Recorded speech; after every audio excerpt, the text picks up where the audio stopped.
الحمد لله نحمده ونستعينه ونستغفره ونؤمن به ونتوكل عليه ونعوذ بالله من شرور أنفسنا ومن سيئات أعمالنا من يهده الله فلا مضل له ومن يضلله فلا هادي له ونشهد أن لا إله إلا الله وحده لا شريك له ونشهد أن سيدنا ومولانا محمدا عبده ورسوله أما بعد فأعوذ بالله من الشيطان الرجيم بسم الله الرحمن الرحيم يا أيها الذين آمنوا اتقوا الله حق تقاته ولا تموتن إلا وأنتم مسلمون وقال النبي صلى الله عليه وسلم ألا أخبركم أكبر الكبائر قالوا بلى يا رسول الله قال رسول الله صلى الله عليه وسلم الشرك بالله وعقوق لوالديه ألا قول الزور أو كما قال عليه الصلاة والسلام۔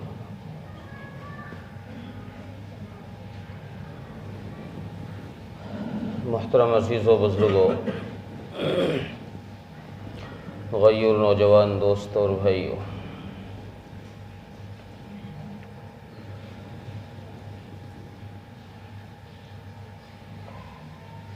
کسی بھی معاشرے کو تباہ کرنے کے لیے ایک غلطی کافی ہے، ایک گناہ کافی ہے۔ کسی قوم، کسی معاشرے، کسی برادری کو برباد کرنے کے لیے ایک غلطی کا ہو جانا کافی ہے، اور ہماری زندگی میں، ہمارے معاشرے کے اندر کتنی ساری برائیاں، کتنے سارے گناہ پنپ رہے ہیں اور ہو رہے ہیں۔ ان سارے گناہوں میں ایک بڑا گناہ جو ہماری زندگی میں اس طرح پیوست ہو گیا ہے جیسے رگوں میں خون، جس تیزی کے ساتھ رگوں میں خون گردش کرتا ہے اسی تیزی کے ساتھ ہمارے معاشرے کے اندر یہ گناہ گردش کرتا ہے، اور بعض جگہ بعض لوگ تو اس کو گناہ بھی نہیں سمجھتے، جبکہ رسول اکرم صلی اللہ علیہ وسلم نے اس کو بڑے گناہوں میں سے، ایک تو گناہ ہونا، دوسرے بڑا گناہ ہونا، ان بڑے گناہوں میں سے بھی بڑا گناہ اس کو قرار دیا۔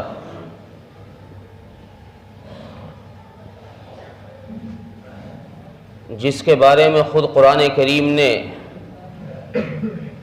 ایک جگہ پر ارشاد فرمایا فَاجْتَنِبُوا الرِّجْسَ مِنَ الْأَوْثَانِ وَاجْتَنِبُوا قَوْلَ الزُّورِ۔ قرآن کریم نے بھی اس سے روکا ہے، حکماً روکا ہے کہ اس سے بچو۔ وہ گناہ کیا ہے؟ وہ گناہ ہے جھوٹ۔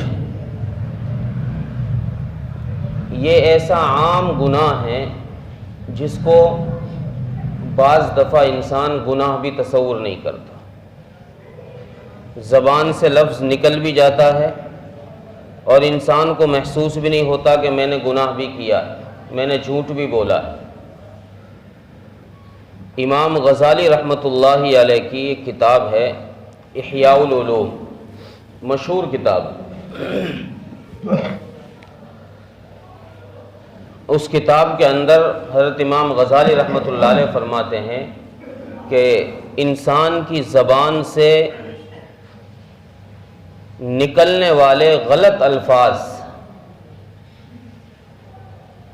نکلنے والا غلط الفاظ جو ہیں ان کی وجہ سے انسان 20 قسم کی آفتوں میں 20 قسم کے گناہوں میں مبتلا ہو جاتا ہے،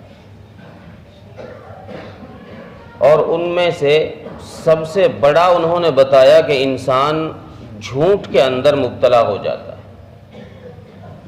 اور یہ جھوٹ ایسا گناہ ہے جس کو کسی بھی معاشرے میں پسند نہیں کیا جاتا، چاہے مسلم معاشرہ ہو یا غیر مسلم معاشرہ ہو، کسی بھی معاشرے کے اندر جھوٹ کو پسند نہیں کیا جاتا۔ جھوٹے آدمی سے ہر ایک انسان نفرت کرتا ہے، اور جھوٹے آدمی کی بات پر لوگ یقین بھی نہیں کرتے۔ کوئی خبر کوئی سنائے نا، بھئی کس نے کہی یہ بات؟ فلاں نے کہی۔ ابے وہ تو جھوٹا آدمی ہے، اس کی بات کا کیا یقین؟ تو جھوٹے آدمی کی بات کا یقین بھی نہیں کیا جاتا۔ جب وہ جھوٹ میں اتنا ملوث ہو جاتا ہے تو بعض دفعہ اس کی سچ کو بھی لوگ جھوٹ میں ہی تصور کر لیتے ہیں، اس کی سچ بات بھی جھوٹ ہی مانی جاتی ہے۔ تو یہ اتنا بڑا گناہ ہے کہ جس سے انسان کی زبان اتنی گندی ہو جاتی ہے۔ اللہ کے نبی صلی اللہ علیہ وسلم نے ارشاد فرمایا کہ مسلمان ہر گناہ کر سکتا ہے، مسلمان ہر گناہ کر سکتا ہے، لیکن مسلمان جھوٹ نہیں بول سکتا۔ مسلمان جھوٹ نہیں بول سکتا، اور ہماری زبان میں اتنی ہلکی چیز ہے، یہ اتنی ہلکی چیز ہے کہ ہم اس کو محسوس بھی نہیں کرتے، باتوں باتوں میں بول جاتے ہیں، ہنسی مذاق میں بول جاتے ہیں۔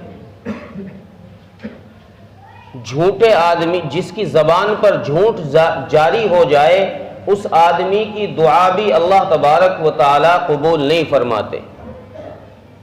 کتنی بڑی نحوست کی بات ہے، اللہ اس کی دعائیں قبول نہیں فرماتے، دعائیں رد کر دی جاتی ہیں اس کی۔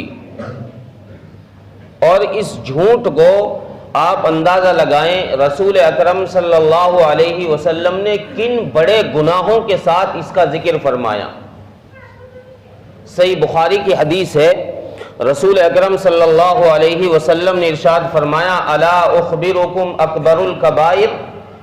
صحابہ اکرام سے بات ہو رہی ہے، آپ صلی اللہ علیہ وسلم تشریف فرما ہیں، صحابہ اکرام سامنے بیٹھے ہیں، آپ تکیہ لگائے بیٹھے تھے، پیچھے ٹیک لگا رکھی آپ نے، اور صحابہ اکرام سے بات فرما رہے ہیں کہ بھئی میں تمہیں بڑے گناہوں کے بارے میں نہ بتاؤں؟ الا اخبرکم اکبر الکبائر، کیا میں تمہیں بڑے گناہوں کے بارے میں نہ بتاؤں کہ بڑے گناہ کون کون سے ہیں؟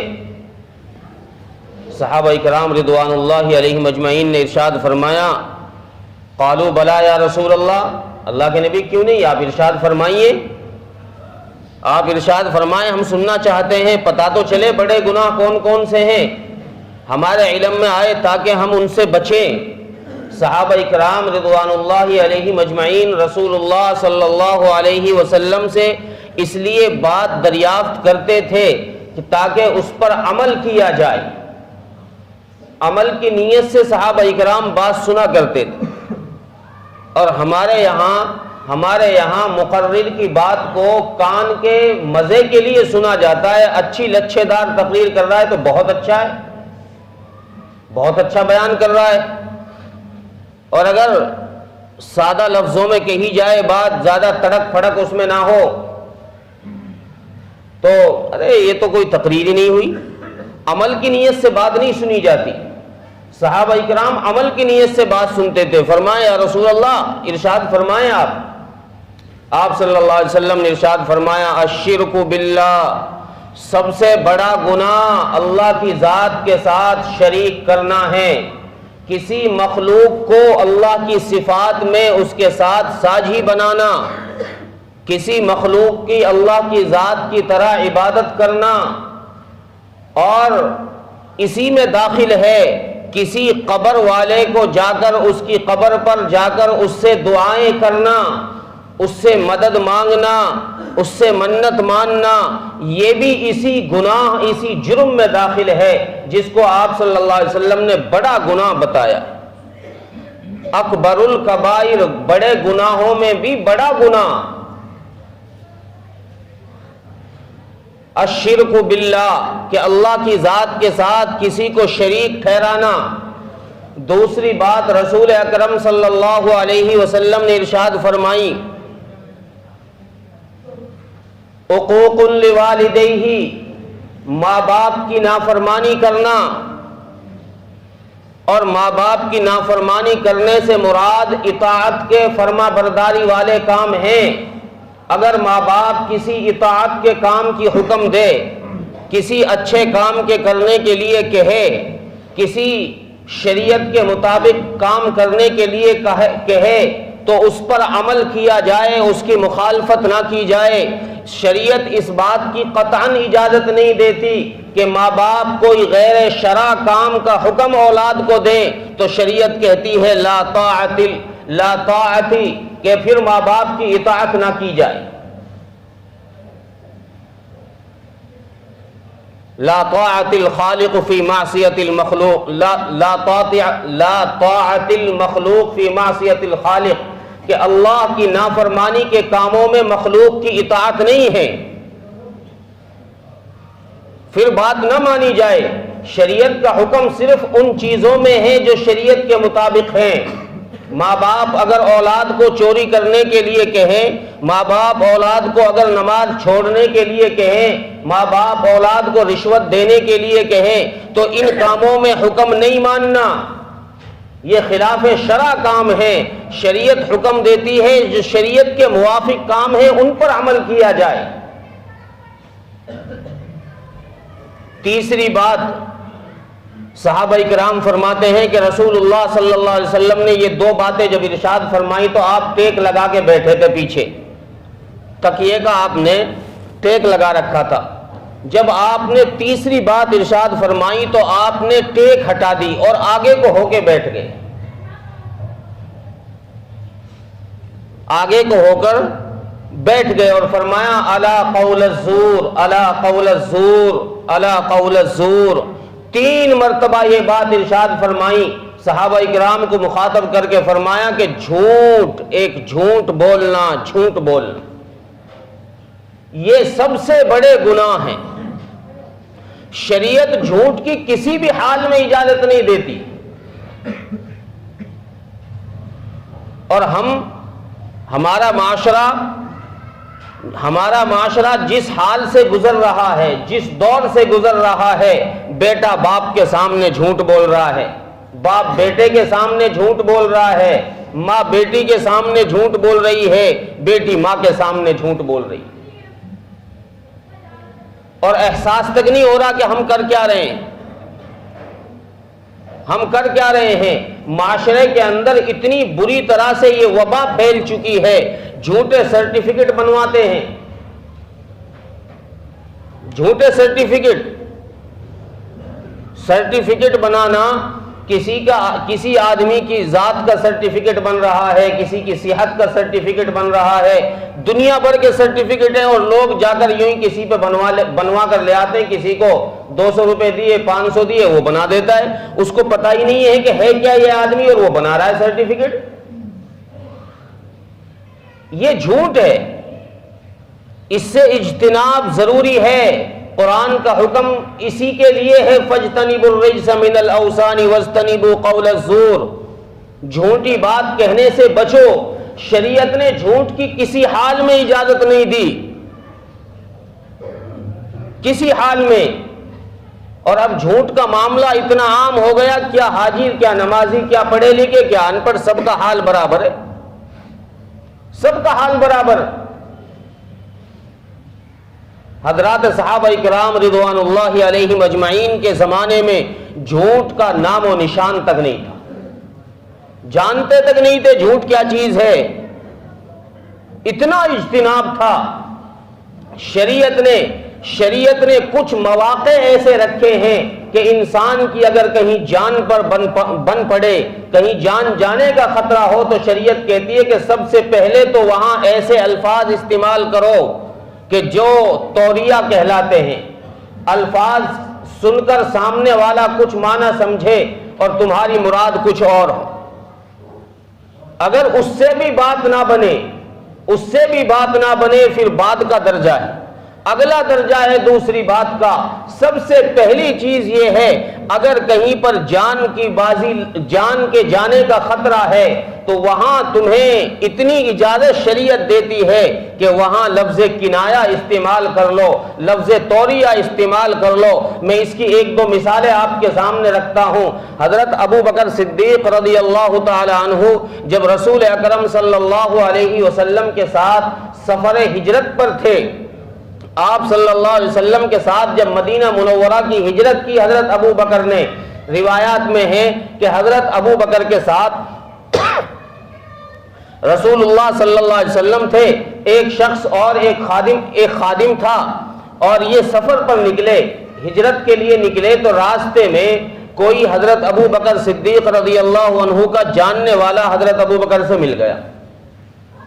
پیچھے کافروں نے اپنے لوگ چھوڑ رکھے تھے کہ کوئی پکڑ کے لائے اس کو یہ انعام دیا جائے گا، 100 اونٹ انعام دیے جائیں گے، اتنا انعام دیا جائے گا. اب لوگ اس تلاش میں نکلے ہوئے تھے کہ کہیں زندہ یا مردہ کسی حالت میں مل جائیں، ہمیں انعام مل جائے، ان کو پکڑ کر لے کر آئیں. اب جب اس شخص کی ملاقات حضرت ابو بکر صدیق رضی اللہ عنہ سے ہوئی تو اس نے پوچھا، چونکہ وہ ابو بکر کو جانتا تھا، رسول اللہ صلی اللہ علیہ وسلم کو نہیں جانتا تھا، نہیں پہچانتا تھا. رسول اللہ صلی اللہ علیہ وسلم کے متعلق حضرت ابو بکر سے پوچھا کہ ابو بکر یہ کون ہے تیرے ساتھ؟ اب یہاں اگر حضرت ابو بکر رضی اللہ عنہ صاف بات کہتے ہیں تو پھر دشمنوں کو اس بات کی اطلاع ہو جاتی ہے رسول اللہ کی جان کا خطرہ ہے، جان جانے کا خطرہ ہے. تو حضرت ابو بکر صدیق رضی اللہ عنہ نے ایسا لفظ کہا کہ جس کا معنی حضرت ابو بکر نے کچھ اور کہا، کچھ اور سمجھا، اور سننے والے نے کچھ اور سمجھا. حضرت ابو بکر رضی اللہ عنہ نے فرمایا ہذا یہدین السبیل، کہ یہ وہ شخص ہے جو ہمیں راستہ دکھاتا ہے. چونکہ عرب میں پہلے ایسا ہوتا تھا کہ جب قافلے جاتے تھے تو کسی ایک رہبر کو اپنے ساتھ لے لیتے تھے کہ بھائی چل تجھے راستہ پتہ ہے، ہمیں راستہ بتا دیو، تو چل ہمارے ساتھ چل دے. تو ایسا لوگ کرتے تھے.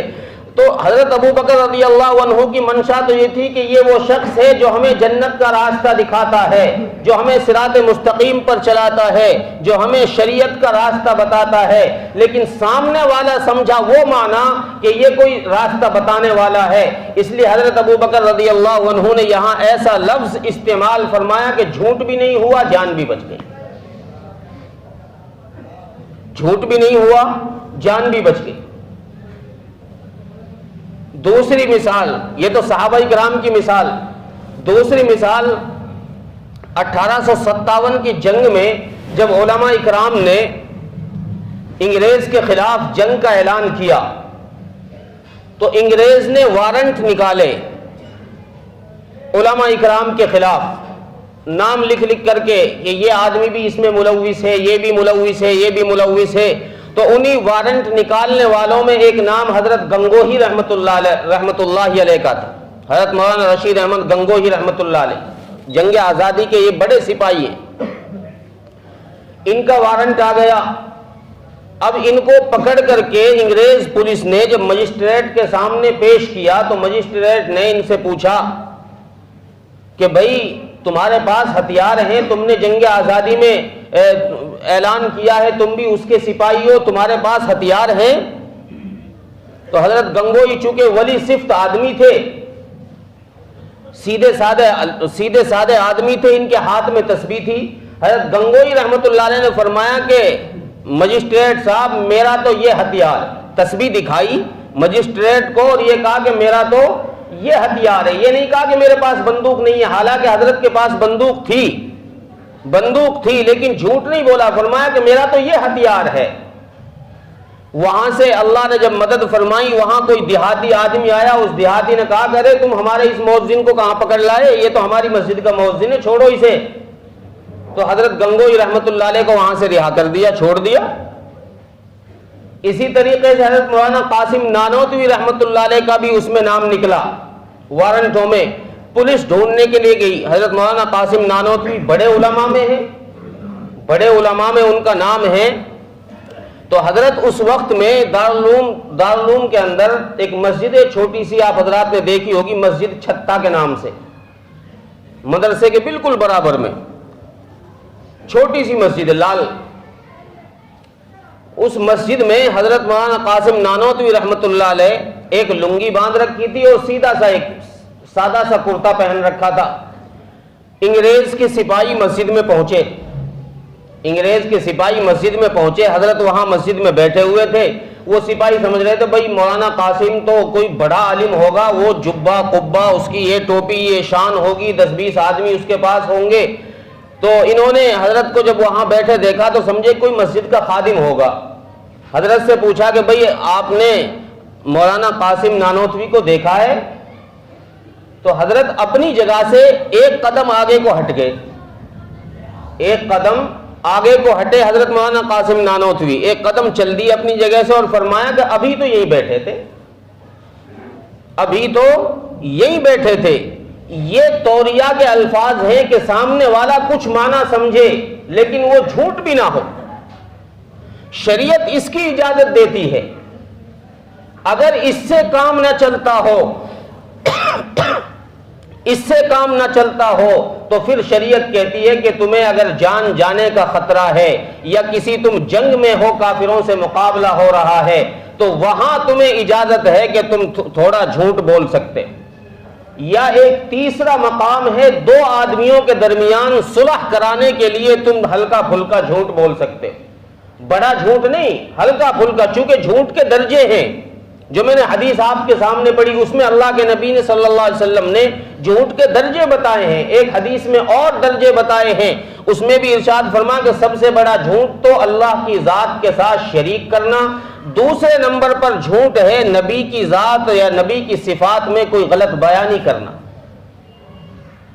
نبی کے متعلق کوئی بھی بات نقل کر دینا، اپنی طرف سے کوئی بات کہی اور کہہ دینا کہ یہ نبی کا فرمان ہے اور اس کو لوگوں میں فارورڈ کر دینا۔ آج کل تو یہ عام سا معاملہ ہو گیا ہے، سوشل میڈیا پہ موبائل پہ آتی ہیں باتیں لکھی ہوئی کہ یہ حدیث ہے، اس کو اتنے لوگوں میں شیئر کرو اور یہ ہو جائے گا، یوں ہو جائے گا۔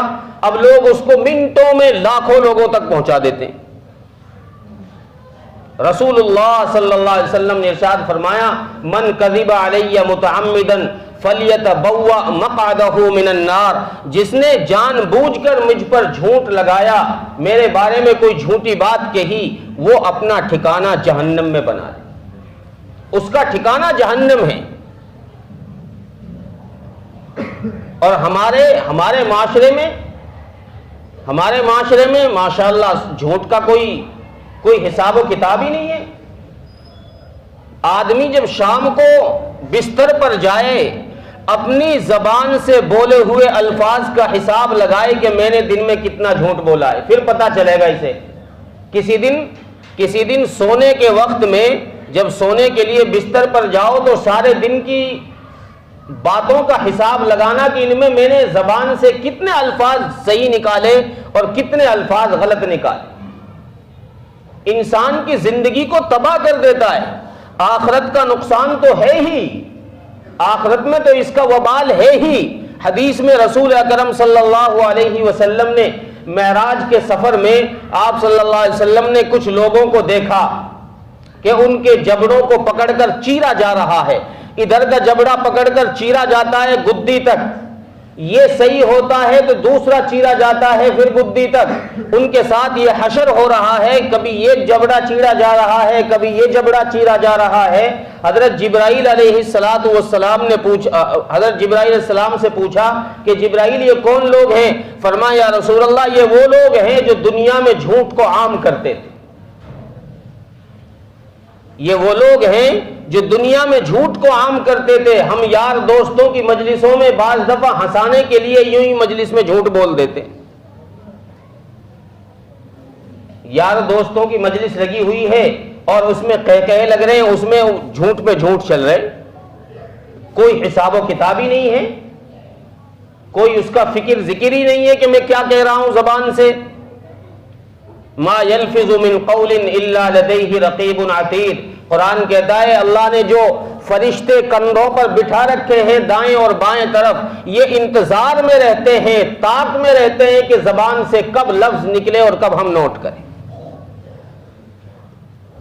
یہ تو پتہ اس وقت چلے گا جب اعمال نامہ کھلے گا کہ میں نے زندگی میں کیا کیا ہے، کتنا سچ بولا، کتنا جھوٹ بولا، کتنے نیک کام کیے، کتنے گناہ کے کام کیے۔